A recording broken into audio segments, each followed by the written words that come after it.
Hello my dear students. I hope you all are doing well. आज हम इस chapter का लास्ट पार्ट देखेंगे, that is minerals and energy resources, जो हमें इस चैप्टर में नॉन कन्वेक्शनल हमारा सोर्स रह गया था।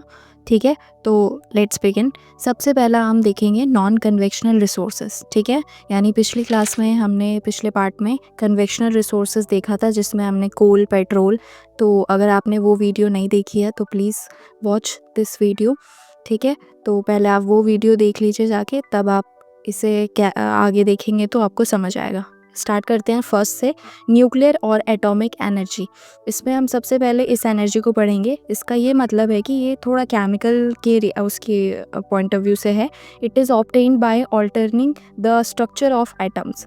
ठीक है, it is used to generate electric power. इसका भी यूज़ कहीं ना कहीं इलेक्ट्रिक पावर के लिए किया जाता है। लेकिन आपको एक चीज़ ध्यान रखनी है, जितने भी हम नॉन कन्वेक्शनल रिसोर्सेज पढ़ रहे हैं, दीज आर रिन्यूएबल रिसोर्सेज, जिनको हम बार बार रीयूज़ कर सकते हैं और इनको हमें बनाने में भी इतनी ज़्यादा दिक्कत नहीं होती है। ठीक है, अब अगर न्यूक्लियर और एटॉमिक एनर्जी की बात करेंगे तो इसमें दो रिसोर्सेज का यूज़ किया जाता है, जैसे uranium and thorium, which is very important. ये दोनों ही नाम आपको न्यूक्लियर एनर्जी में ध्यान रखने हैं। यूरेनियम और thorium are available in Jharkhand and the Aravalli ranges of Rajasthan. ठीक है, the monazite sand of Kerala is also rich in thorium. तो इतनी बेसिक बातें आपको इसके अंदर लिख देनी है, दैट्स इट। नेक्स्ट आता है सोलर एनर्जी। सोलर एनर्जी इसके नाम में ही है कि ये सन से जितनी भी लाइट हमें प्राप्त होती है, उसको हम कहीं ना कहीं सोलर पैनल के थ्रू उसको इलेक्ट्रिसिटी हम उससे कहीं ना कहीं बनाते हैं, बैटरी के थ्रू।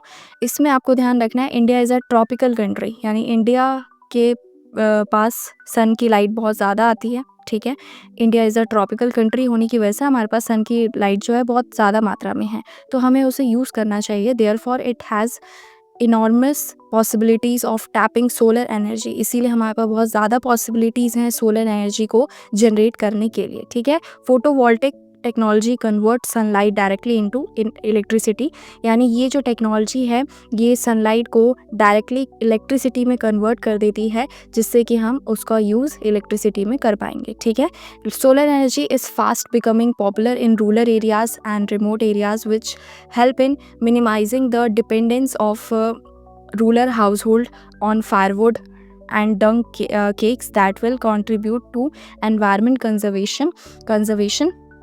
तो ये आपको ध्यान रखना है, जैसे गांव में जो लोग होते हैं वो कहीं ना कहीं डंग केक्स पे डिपेंड होते हैं, फायरवुड्स पे डिपेंड होते हैं खाने वाना बनाने के लिए। लेकिन अगर सोलर पैनल को हम ज़्यादा बड़े लेवल पे रूरल एरियाज़ में जनरेट करेंगे तो इससे इलेक्ट्रिसिटी ज़्यादा बढ़ेगी और हर घर तक कहीं ना कहीं इलेक्ट्रिसिटी पहुंच पाएगी, जिससे कि उनको इन लकड़ियों के सहारे या इन काऊ डंग वगैरह के सहारे इतना ज़्यादा डिपेंड नहीं होना पड़ेगा। ठीक है, लेकिन इसका एक प्रॉब्लम है, सोलर एनर्जी बहुत अच्छा है, कोई दिक्कत नहीं है, बहुत रिन्यूएबल भी है, लेकिन इसकी एक प्रॉब्लम ये भी आपको ध्यान रखनी है कि ये थोड़ा कॉस्टली है, यानी नॉर्मल पीपल, एक नॉर्मल पर्सन इसको अफोर्ड नहीं कर सकता है, क्योंकि इसका ये पूरा सेटअप बिठाने में काफ़ी ज़्यादा खर्चा आएगा। तो ये आपको ध्यान रखना है। और राजस्थान में इसके सबसे ज़्यादा चांसेस है, राजस्थान, पंजाब, हरियाणा, यूपी, ये सब में बहुत ज़्यादा सनलाइट कहीं ना कहीं वो है, पॉसिबिलिटी है। तो इन ज़्यादातर एरियाज़ में सोलर एनर्जी को ज़्यादातर जनरेट किया जा सकता है। ठीक है, थर्ड है wind power, wind energy. India has great potential of wind power. Largest wind farm cluster is located in Tamil Nadu from Nagercoil to Madurai. आपको एक चीज़ ध्यान रखनी है, विंड ज़्यादातर नॉर्थ इंडिया में नहीं चलती है, मतलब नॉर्मल चलती है, कोई दिक्कत नहीं है, लेकिन ज़्यादातर साउथ इंडिया में विंड ज़्यादातर देखने को मिलेगी। तो साउथ इंडिया में ही विंड पावर को जनरेट करने की बहुत ज़्यादा पॉसिबिलिटीज़ होती हैं, जैसे आ जाएगा एक तमिलनाडु और एक आ जाएगा Nagercoil to Madurai. Andhra Pradesh, Karnataka, Gujarat, Kerala, these also the areas to generate wind power, ये आपको ध्यान रखना है। ठीक है, नेक्स्ट आएगा बायोगैस, फोर्थ वन इज़, ये बहुत ज़्यादा इंपॉर्टेंट, क्योंकि एग्जाम में आता है, बच्चों को इसके नाम से समझ नहीं आता है कि इसमें बात क्या हो रही है। बायोगैस आपको ध्यान रखना है, ये क्या होता है, shrubs, farm waste, animal waste, human waste are used to produce biogas for domestic consumption in rural areas. जितना भी ये वेस्ट है, इन सब से इलेक्ट्रिसिटी जनरेट की जाती है, इन सबको इलेक्ट्रिसिटी में बदला जाता है। तो ये आपको ध्यान रखना है कि बायोगैस में ये सारे वेस्ट आते हैं, जैसे farm waste, animal waste, human waste, these all are. And biogas plant using cattle dung are known as gobar gas plant in rural India, आप इसे प्रॉपर लिख सकते हैं, गोबर gas plant in rural India. मतलब मेनली ये काफ़ी ज़्यादा फेमस है रूरल एरियाज़ में, क्योंकि उससे भी एनर्जी बनाई जाती है। Biogas provide twin benefits to the farmer. Biogas provide twin benefits to the farmer in the form of energy. तो ये आपको ध्यान रखना, ज़्यादातर ये रूरल एरियाज़ में बेनिफिट है। टाइडल एनर्जी, टाइडल एनर्जी जहाँ पे इसके लिए हमें ओशन की ज़रूरत पड़ेगी। ओशियनिक टाइड्स जो होती हैं, यानी जो मूवमेंट उसकी होती रहती है, जितना ज़्यादा वेव्स उठेंगी यानी अप एंड डाउन्स आएंगे, उतनी ज़्यादा एनर्जी जनरेट की जाएगी। ठीक है, जिसमें टरबाइन लगा होता है, जितना ज़्यादा वो टरबाइन घूमता है उतनी ज़्यादा एनर्जी जनरेट होती है। इसके लिए सबसे बेस्ट एरिया है gulf of Khambhat, gulf of Kutch in Gujarat, western coast, West Bengal, ये सारे एरिया इसके अंदर आएंगे। नेक्स्ट आ जाएगा जियोथर्मल एनर्जी। जियोथर्मल एनर्जी में आपको ध्यान रखना है the heat and electricity produce by using the heat from the interior of the earth, यानी जो अर्थ से इंटीरियर हीट निकल रही है उससे हम एनर्जी बनाते हैं, is called geothermal energy. Groundwater in high temperature areas absorb heat from the rocks and becoming hot. ठीक है, तो ये आपको ध्यान रखना है कि इन सब से कहीं ना कहीं एनर्जी बनाई जा रही है।